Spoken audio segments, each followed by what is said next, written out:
નમસ્કાર વિદ્યાર્થી મિત્રો, આજના વર્ચ્યુઅલ ટ્રેનિંગ પ્રોગ્રામમાં હું મનીષા વિઠ્ઠલભાઈ રાઠોડ આપ સૌનું હાર્દિક સ્વાગત કરું છું. હું હાલમાં ITI ખેડબ્રહ્મા ખાતે સુપરવાઇઝર ઇન્સ્ટ્રક્ટર તરીકે ફરજ બજાવું છું. આજે હું તમને એમ્પ્લોયબિલિટી સ્કિલ સબ્જેક્ટના પ્રોડક્ટિવિટી લેસન વિશે આપ સૌને માહિતગાર કરીશ.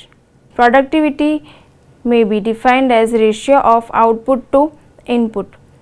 According to Peter Drucker, productivity means a balance between all factors of production that will give the maximum output with the smallest effort. Productivity એ બધા જ ફેક્ટર મીન્સ કે ઉત્પાદનના બધા જ સાધનોને નો ઉપયોગ કરીને મેક્સિમમ આઉટપુટ મેળવવા માટે આપણે જે પ્રયત્નો કરીએ છીએ મીન્સ કે સ્મોલેસ્ટ એફર્ટ ડાલીને જે બી પ્રયત્નો કરીએ છીએ એને શું કહેવાય છે? પ્રોડક્ટિવિટી. કામદારોની કાર્યક્ષમતાનો અસરકારક કૌશલ્યો અને શ્રમ દ્વારા ઉપલબ્ધ સંસાધનોમાંથી મહત્તમ આઉટપુટ આપવાના દરને ઉત્પાદકતા કહે છે. ઉત્પાદકતા કહે છે કે આ વ્યાખ્યા એકલી ઉત્પાદન સાથે સંકળાયેલી નથી, એ સંકળાયેલ સાહસ મીન્સ કે એન્ટરપ્રાઇઝ, ઔદ્યોગિક ક્ષેત્ર એટલે ઇન્ડસ્ટ્રી અને સમગ્ર અર્થતંત્ર મીન્સ કે આખું જે દેશનું અર્થતંત્ર છે, ઇકોનોમી છે, એને લાગુ પડે છે. ઓકે, તો પ્રોડક્ટિવિટી ઉત્પાદકતા એટલે આપણે જે ઉત્પાદનના જે મેઇન સાધનો છે લેન્ડ, મશીનરી, મેન, ઓકે, એ બધાનું આપણે મેક્સિમમ એ બધાનો ઉપયોગ કરીને મેક્સિમમ આઉટપુટ મેળવવાનો જે હેતુ છે એ ઉત્પાદકતાનો છે. હવે આપણે પ્રોડક્ટિવિટીનું ફોર્મ્યુલા જોઈશું કે ઉત્પાદકતા એ ઉપલબ્ધ કરાવેલા ઉત્પાદનના સાધનોમાંથી પ્રાપ્ત થતા ઉત્પાદનનો ગુણોત્તર છે. પ્રોડક્ટિવિટી એટલે આઉટપુટ અપોન ઇનપુટ. અહીં આઉટપુટ એટલે number of finished products or services. Output એટલે આપણે જે કાચો માલ સામાન છે, મશીનરી છે, એ બધાનો ઉપયોગ કરીને જે ફાઇનલ પ્રોડક્ટ મેળવીએ છીએ એને આઉટપુટ કહે છે. અને ઇનપુટ એટલે land, building, equipment, raw materials, machinery etcetera. તો ઇનપુટની અંદર જે બી આપણે જમીન છે, મશીનરી છે, કાચો માલ સામાન છે, એ બધાનો યુઝ કરીએ છીએ. બરાબર. તો પ્રોડક્ટિવિટી એ જે ઉત્પાદનના જે સાધનો છે એ બધાનો ઉપયોગ કરીને જે બી આપણે મેક્સિમમ આઉટપુટ મેળવીએ છીએ એને પ્રોડક્ટિવિટી કહે છે. બરાબર. હવે આપણે એક્ઝામ્પલ્સ ઓફ પ્રોડક્ટિવિટી મીન્સ ઉત્પાદકતાના એક્ઝામ્પલ સમજીશું. ફર્સ્ટ વન છે લેન્ડ પ્રોડક્ટિવિટી, જમીનની ઉત્પાદકતા. જમીનની ઉત્પાદકતા એટલે શું? મીન્સ કે આપણે જે સારું બિયારણ છે, સારું ખાતર છે, સારી વાવણી કરીને, સારું પાણી આપીને આપણે જે 1 હેક્ટર જમીનમાં આપણે જે 10 ક્વિન્ટલ મકાઈ ઉગાડી શકીએ છીએ. બરાબર. અને એ જ જમીનની અંદર આપણે સારું ખાતર, સારું પાણી, સારું ખાતર, સારી વાવણી કરીને આપણે એ જ 1 હેક્ટર જમીનની અંદર 15 ક્વિન્ટલ મકાઈ ઉગાડી શકીએ છીએ. મીન્સ કે આપણે એ જમીન એક જ છે બટ આપણે એને અંદર સારા જે ખાતર છે, સારી વાવણી કરીને આપણે જમીનની શું કરીએ છીએ? ઉત્પાદકતા વધારીએ છીએ. એટલે એને શું કહેવાય છે? જમીનની ઉત્પાદકતા. ઓકે. હવે નેક્સ્ટ એક્ઝામ્પલ છે મટીરિયલ પ્રોડક્ટિવિટી, કાચા માલની ઉત્પાદકતા.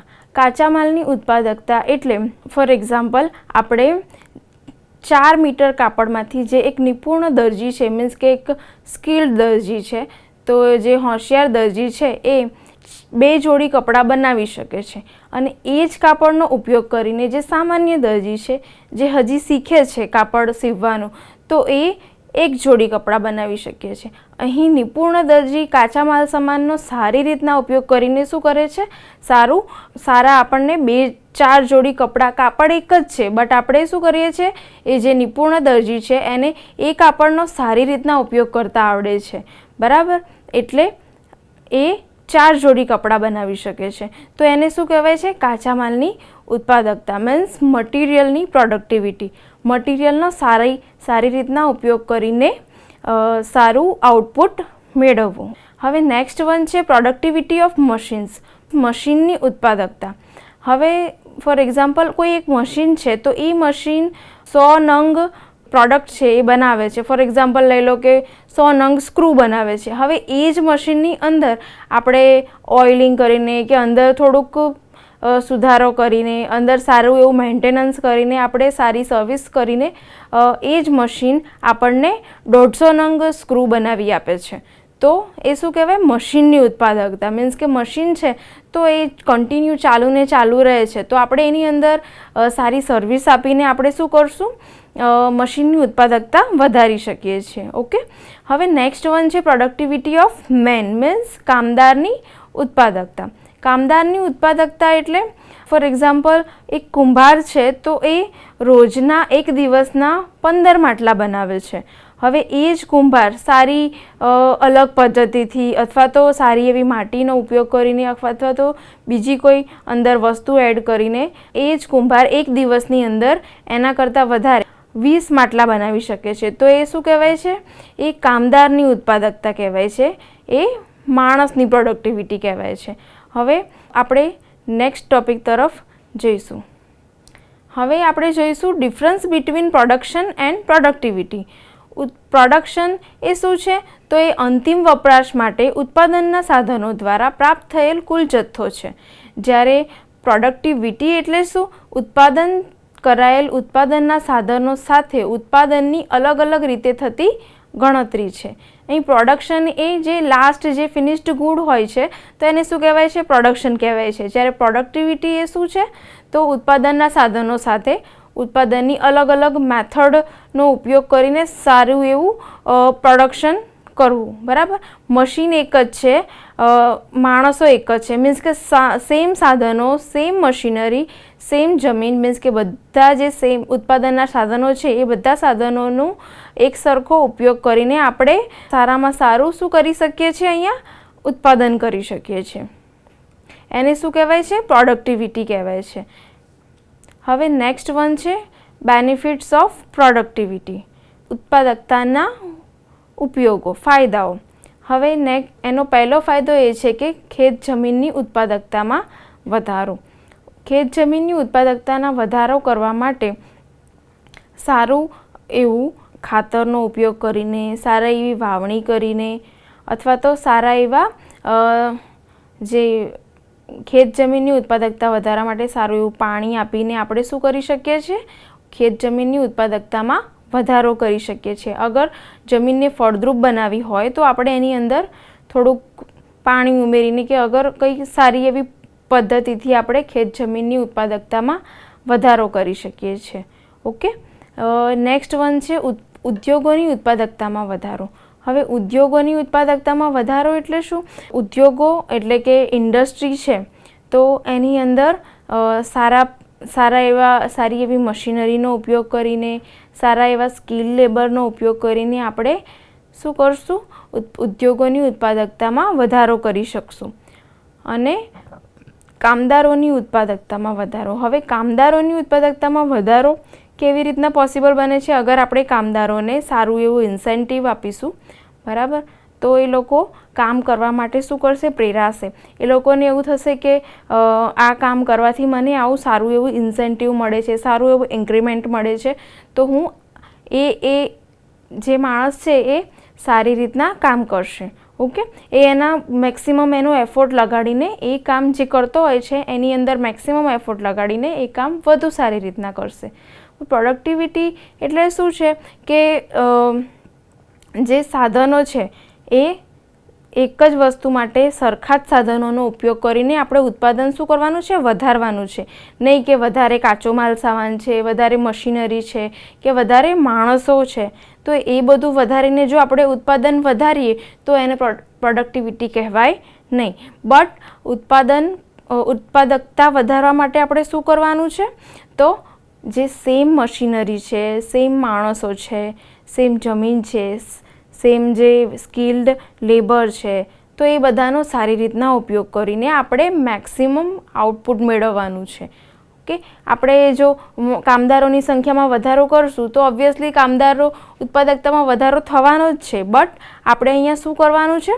ઉત્પાદકતામાં વધારો કરવા માટે જે સામાન્ય જે લેન્ડ છે, વર્કર છે, તો એ બધાનો આપણે મેક્સિમમ ઉપયોગ કરીને મેક્સિમમ આઉટપુટ મેળવવાનું છે, બરાબર, અને એ સારું એવી ઉત્પાદન કરવાનું છે.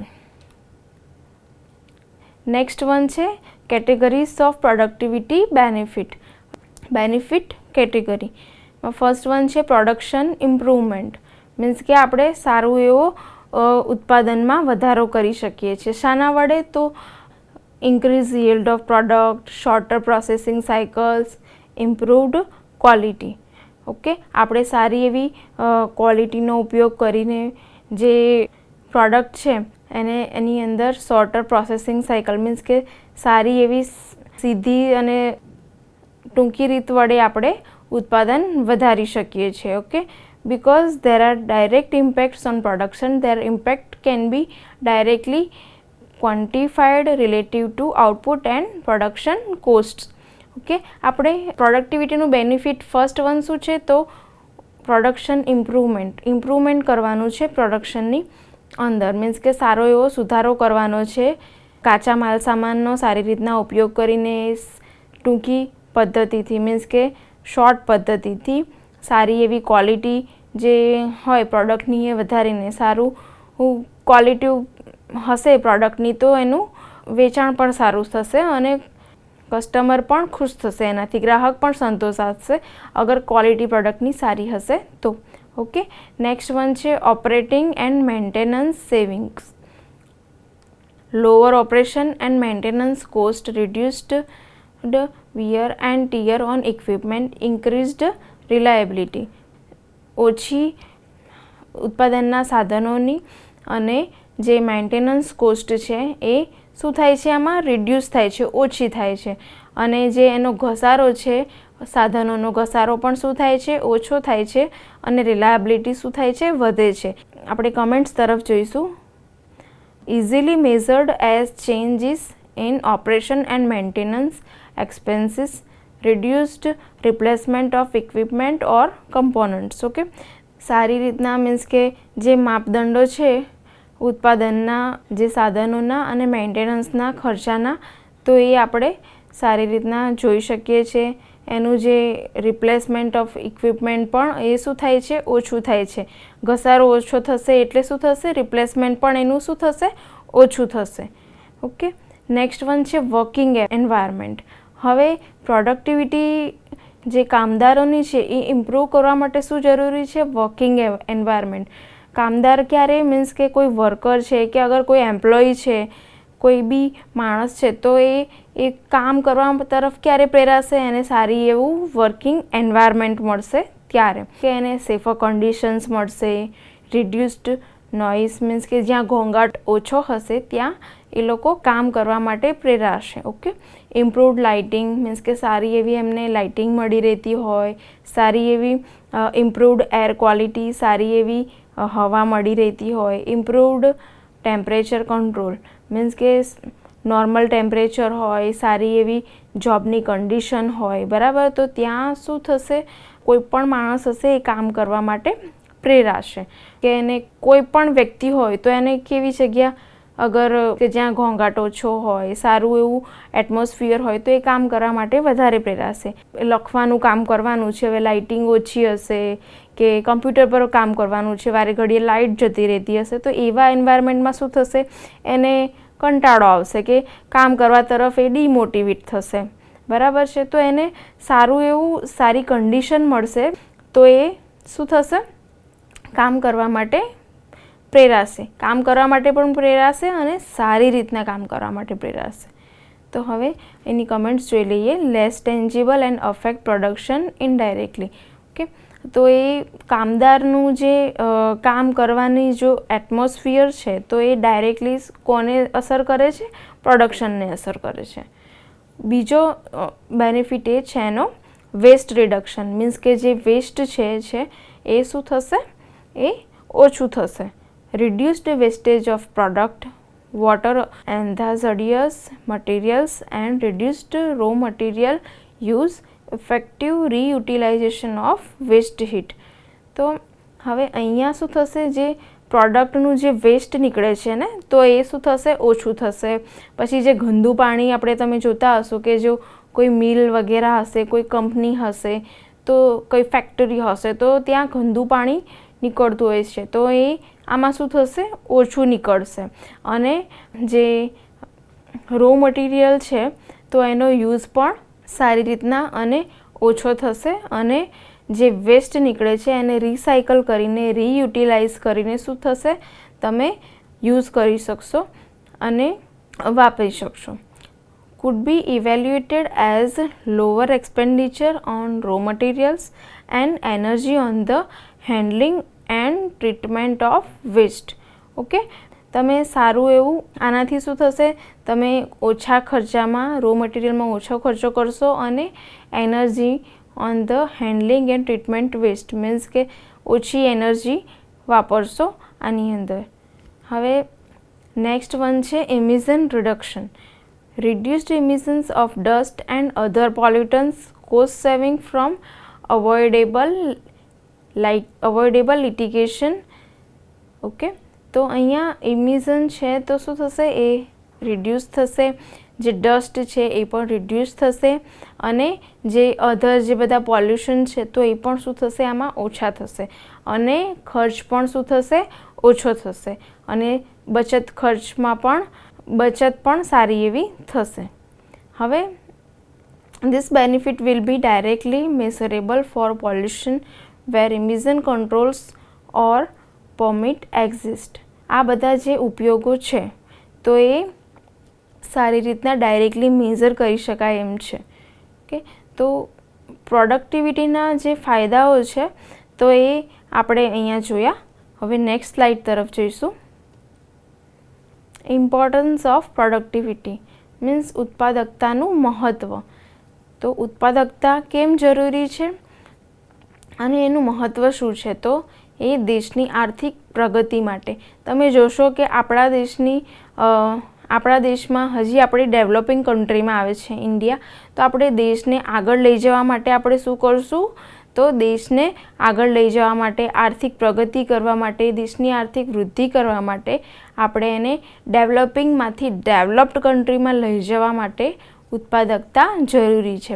તમે જોશો કે અમેરિકા છે, જાપાન છે, ચાઇના છે, તો એ બધાની જે પ્રોડક્શન જે પ્રોસેસ છે, સારી એવી પ્રોડક્ટિવિટી મેળવવાની જે પદ્ધતિ છે તો એ સારી છે. એ લોકો જે ટેકનિક યુઝ કરે છે, અમુક જે એ લોકોનો સ્કિલ્ડ લેબર છે, એ લોકોનું જે એ મેઇન ઇન્વેસ્ટમેન્ટ શામાં કરે છે, તો વર્કિંગ કેપિટલની અંદર, જે એની અંદર સાધનોની અંદર ઇન્વેસ્ટ કરે છે અને સારી રીતના પ્રોડક્ટિવિટી કરે છે, મીન્સ કે સારું એવું પ્રોડક્શન મેળવે છે, એ બી ઓછા ઉત્પાદનના સાધનોના ઉપયોગથી. એટલે એ લોકો બધા શું છે, આગળ છે. તમે જોશો કે જાપાન જે છે તો ત્યાં બધા નાના છોકરાથી લઈને બધા મોટા સુધી, તો એ બધા એકદમ કંઈ બી વસ્તુ છે તો એને કેવી રીતના સારી રીતના ઉપયોગમાં લઈને એને એકદમ પ્રોડક્ટિવ તરીકે મીન્સ કે એનો પ્રોડક્ટિવ યુઝ કરીને સારી એવી પ્રોડક્ટિવિટી કરે છે.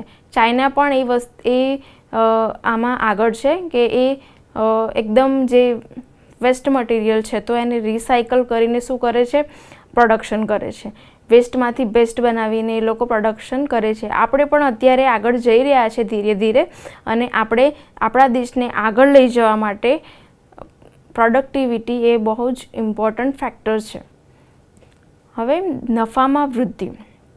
સારો એવો નફો મેળવવા માટે ઉત્પાદનમાં ઓછા ઉત્પાદનના સાધનો મીન્સ કે કાચો માલ સામાન છે, મટીરિયલ છે, લેન્ડ છે, મશીનરી છે, તો એ બધાનો ઓછામાં ઓછો ઉપયોગ કરીને શું કરવાનું છે, મેક્સિમમ આપણે આઉટપુટ મેળવવાનું છે, જેથી આપણે સાધ્ય એકદમ વધારે નફો મેળવી શકીએ છીએ. શાના વડે, તો આ પ્રોડક્ટિવિટીના લીધે આપણે શું કરી શકીએ છીએ, આપણે સારો એવો નફો પણ મેળવી શકીએ છીએ. બરાબર છે. અને ભાવની જાળવણી અને ગ્રાહકોનો વિશ્વાસ સંપાદિત. આપણે પ્રોડક્ટ છે તો એના ભાવ એ જ રાખીને અને ક્વોલિટી પણ એની એ જ રાખીને આપણે શું કરશું, ગ્રાહકોનો, કસ્ટમરનો આપણે વિશ્વાસ મેળવી લઈશું કે જાળવી રાખીશું. એ લોકોને એકદમ જે પ્રોડક્ટ છે તો એને સેટિસ્ફેક્ટરી પ્રોડક્ટ, એ લોકોને જેવું જોઈતું હોય એવું પ્રોડક્ટ અને એ બી ઓછા ભાવે અને સારી ક્વોલિટીમાં આપણે પ્રોડક્ટિવિટી વડે આપી શકીએ છીએ. અગર કોઈ કસ્ટમર છે અને એ જ પ્રાઇસમાં એને સારી ક્વોલિટીવાળું પ્રોડક્ટ મળે છે તો એ પ્રોડક્ટ લેવા માટે પ્રેરાશે. બરાબર. કંઈ એક શોપ છે તો અગર ત્યાં સારું એવું ઉત્પાદન મીન્સ કે થાય છે પ્રોડક્ટનું અને એ પ્રોડક્ટનું ઉત્પાદન એ 1 મહિનાની અંદર ઓછામાં ઓછા સાધનો વડે, ઓછામાં ઓછા મેન પાવર વડે અને ઓછામાં ઓછી મશીનરીનો ઉપયોગ કરીને સારું એવું પ્રોડક્શન કરે છે અને એ પ્રોડક્શન જો હશે તો એને શું થશે, ભાવમાં પણ અગર જો ભાવ એનો ઓછો પણ હશે તો એ કંપનીને પરવડશે. મીન્સ કે ઓછામાં ઓછો મશીનરીની એની અંદર, રો મટીરિયલની અંદર એ ઓછો ખર્ચ કરે છે તો એને ભાવમાં અગર થોડું પ્લસ માઇનસ થશે તો એને ચાલશે અને પ્રોડક્ટ શું મળશે, એને સારી એવી ક્વોલિટી પ્રોડક્ટની મળશે. તો એ પ્રોડક્ટની ક્વોલિટીથી એને સારો એવો નફો પણ થશે. બરાબર છે. જે એને જે વાર્ષિક જે નફો છે એ પણ સારો એવો થશે. અને અગર જો બીજી શોપ છે તો એ જ નફો એ વધારે માણસો અને વધારે ઉત્પાદનના સાધનો મીન્સ કે મટીરિયલ છે, જમીન છે, મશીનરી છે તો એ બધું વધારે અંદર નાખીને અગર નફો મેળવે છે તો પછી એ કંઈ કામનું નથી. મીન્સ કે એની અંદર શું થશે, ઉત્પાદનના સાધનોની અંદર એણે વધારે પૈસા રોક્યા છે તો એ નફો છે તો એ શું થશે, એ પ્રમાણે નફાની સામે શું છે, મૂડીમાં રોકાણ, એનું કેપિટલ ઇન્વેસ્ટમેન્ટ વધારે છે તો પછી એ પ્રોડક્ટ મેળવી શકશે નહીં. ઓકે. હવે નેક્સ્ટ વન છે GDP, ગ્રોસ ડોમેસ્ટિક પ્રોડક્ટ. બરાબર. જે કુલ આંતરિક ઉત્પાદન છે તો એને શું કહેવામાં આવે છે, ગ્રોસ ડોમેસ્ટિક પ્રોડક્ટ. દેશની સીમાની અંદર નિર્ધારિત સમયગાળામાં અંતિમ વપરાશ માટે ઉપલબ્ધ ઉત્પાદિત ચીજવસ્તુઓ અને સેવાના નાણાકીય મૂલ્યને કુલ આંતરિક અથવા તો સ્થાનિક ઉત્પાદન GDP કહે છે. મીન્સ કે દેશની સીમાની અંદર એટલે કે દેશની અંદર જે આપણે નિર્ધારિત સમયગાળામાં મીન્સ કે ચોક્કસ સમયગાળાની અંદર જે આપણે ઉત્પાદન કરીએ છીએ પ્રોડક્ટનું, જે ફિનિશ્ડ જે ફાઇનલ ગુડ છે, જે પ્રોડક્ટ છે તો એને જે ઉત્પાદિત ચીજવસ્તુઓ છે અને જે સર્વિસીસ છે તો એ બધાના નાણાકીય મૂલ્યને શું કહેવામાં આવે છે, GDP, gross domestic product. Gross domestic product તો એનો ફોર્મ્યુલા શું છે, C+G+I+NX. અહીં C શું છે તો all private consumption or consumer spending in a Nations economy. Means કે રાષ્ટ્રીય અર્થતંત્રમાં ખાનગી વપરાશ અથવા તો ગ્રાહક વપરાશ ખર્ચ. G એટલે જે સમ ઓફ ગવર્મેન્ટ સ્પેન્ડિંગ, સરકાર દ્વારા કરાયેલ ખર્ચ. I એટલે sum of the countries businesses spending on capital, દેશના વેપારી જગત દ્વારા મૂડી પેટે કરવામાં આવતું ખર્ચ. NX the nation's total net exports calculated as total exports minus total imports. અહીં net export minus imports. Export એટલે જે આપણે ચીજવસ્તુઓ બહાર મોકલીએ છીએ, મીન્સ કે આપણા દેશની ચીજવસ્તુઓ જે બહારની કન્ટ્રીની અંદર જાય છે તો એને એક્સપોર્ટ કહેવામાં આવે છે. ઇમ્પોર્ટ એટલે શું, આપણા દેશની અંદર બહારની કન્ટ્રીમાંથી જે ચીજવસ્તુઓ આવે છે તો એને શું કહેવામાં આવે છે, ઇમ્પોર્ટ કહેવામાં આવે છે. દેશ દ્વારા થયેલી, NX એટલે શું, દેશ દ્વારા થયેલી ચોખ્ખી નિકાસ. GDP છે તો એ જે GDP, કોઈ એક દેશની GDP આપણે આખા દેશની શું બતાડે છે, આવક બતાડે છે કે જે કન્ઝમ્પશન છે, જે સર્વિસીસ છે, જે એ વસ્તુઓ જે આપણા આખા દેશની અંદર જે સેલ થાય છે, પ્લસ એની અંદર શું થશે, જે ગવર્મેન્ટ સ્પેન્ડિંગ, ગવર્મેન્ટ જે ખર્ચ કરે છે તો એ અંદર એડ થશે, plus I sum of countries business spending on capital, જે દેશના વેપારી જે કેપિટલ ઇન્વેસ્ટમેન્ટ થાય છે તો એને શું કહેવામાં આવે છે, આઈ કહેવામાં આવે છે. અને એનએક્સ એટલે ચોખ્ખી જે નિકાસ છે તો એને શું કહેવાય છે, એનએક્સ. આ બધું ભેગું મળીને શું મળે છે, ટોટલ આપણે જીડીપી મળે છે. તો ગ્રોસ ડોમેસ્ટિક પ્રોડક્ટ શું કરે છે, જે કન્ટ્રીની શું બતાડે છે કે આર્થિક વૃદ્ધિનો દર જે માપવા માટે શું વપરાય છે, ગ્રોસ ડોમેસ્ટિક પ્રોડક્ટ જીડીપી. એના દર વડે આપણે શું કરી શકીએ છીએ, જીડીપીના દર વડે દેશની ઉત્પાદકતા, કયા દેશની ઉત્પાદકતા કોની સરખામણીમાં કેટલી વધારે છે તો એ આપણે જીડીપી દ્વારા મેળવી શકીએ છીએ. હવે છે માથાદીઠ આવક, પર કેપિટા ઇન્કમ. દેશમાં વસ્તીનું પ્રમાણ માથાદીઠ આવકની ગણતરી માટેનું અગત્યનું પરિબળ છે. પર capita income is equal to GDP upon વસ્તી, મીન્સ પોપ્યુલેશન.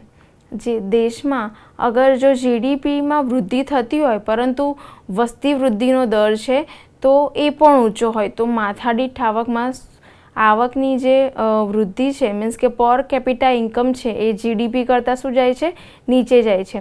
અને અગર એનાથી વિરુદ્ધમાં જીડીપી વધારે હોય અને વસ્તીનો જે વૃદ્ધિ દર છે, મીન્સ કે પોપ્યુલેશનનો જે દર છે એ નીચે જતો હોય છે તો માથાદીઠ આવકમાં વધારો થાય છે.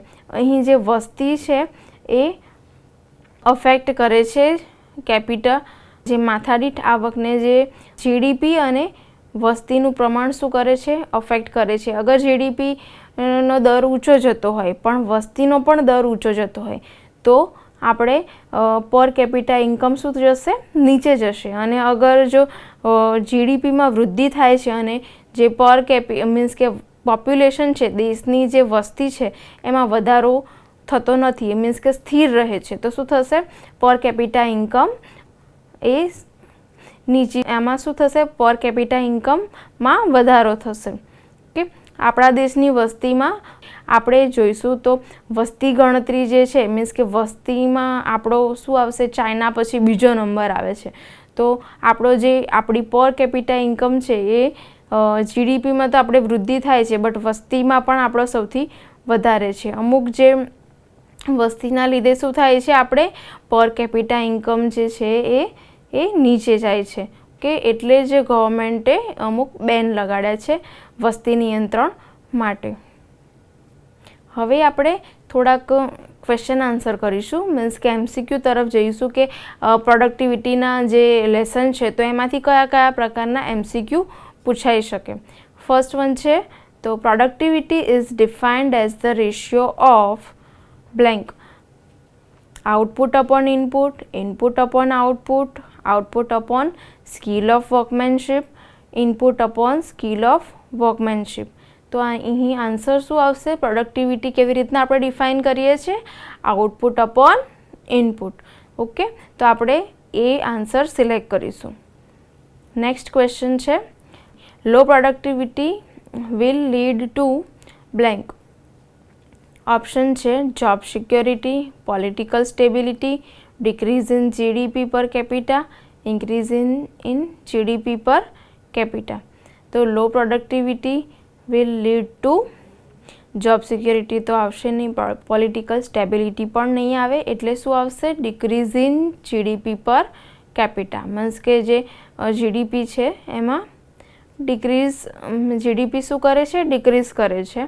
લો પ્રોડક્ટિવિટી હશે તો શું થશે, ગ્રોસ ડોમેસ્ટિક પ્રોડક્ટ શું જશે, નીચું જશે. Next one, which one is use to measure the economic performance of a whole country or region. તો ઓપ્શન છે KYC, GDP, TFP, ATM.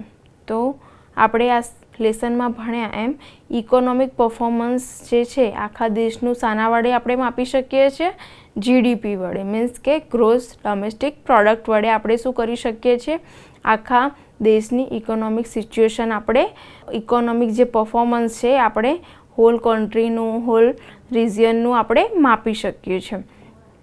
Okay, હવે પ્રોડક્ટિવિટી અને આપણે પ્રોડક્ટિવિટી શીખ્યા, જે પ્રોડક્ટિવિટીનું ઇમ્પોર્ટન્સ શીખ્યા, જીડીપી શીખ્યા, બરાબર.